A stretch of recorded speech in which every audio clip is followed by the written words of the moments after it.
આજરોજ હકની વાત મિશન આઝાદ ભારત ટીમ વિકી શ્રીમાળી દ્વારા પાદરા તાલુકાના ભાણપુર ગામે ગ્રામ પંચાયતના વહીવટ પર ભ્રષ્ટાચાર કે વહીવટ થતા હોય તે બાબતે પાદરા તાલુકા વિકાસ અધિકારી શ્રીને હકની વાત દ્વારા રજૂઆત કરવામાં આવી।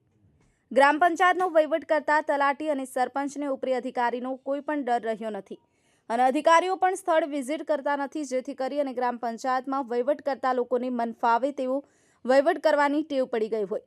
હકની વાત દ્વારા તાલુકા વિકાસ અધિકારીને ભાનપુર ગામે જઈ સ્થળ વિઝિટ કરી જ્યાં પણ ગેરવહીવટ થયેલો હોય ત્યાં પણ જરૂરી કાયદા પ્રમાણે એક્શન લેવાની હોય એ તમામ કાર્યવાહી તાલુકા વિકાસ અધિકારી દ્વારા કરવામાં આવે તેવું ભારપૂર્વક રજૂઆત કરવામાં આવી।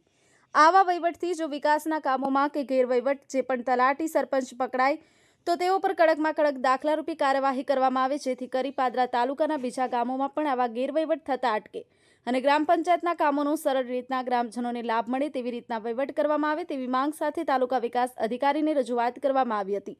Bureau report, Vande Mataram news Gujarat, Ramesh સત્યની સાથે। તમે જુઓ ને તો સરપંચની રૂમની અંદર ખુરશીની ઉપર પણ સોફા અને બીજો કાટમાળ પડેલો છે, ત્યાં એના તમામ પુરાવા અમારી પાસે તો છે, પણ અમે તમને એટલે કહીએ છીએ કે તમે સ્થળ વિઝિટ કરશો તો તમને ખબર પડશે કે આનો વહીવટ કોણ કેવી રીતના ચાલે છે, બરાબર।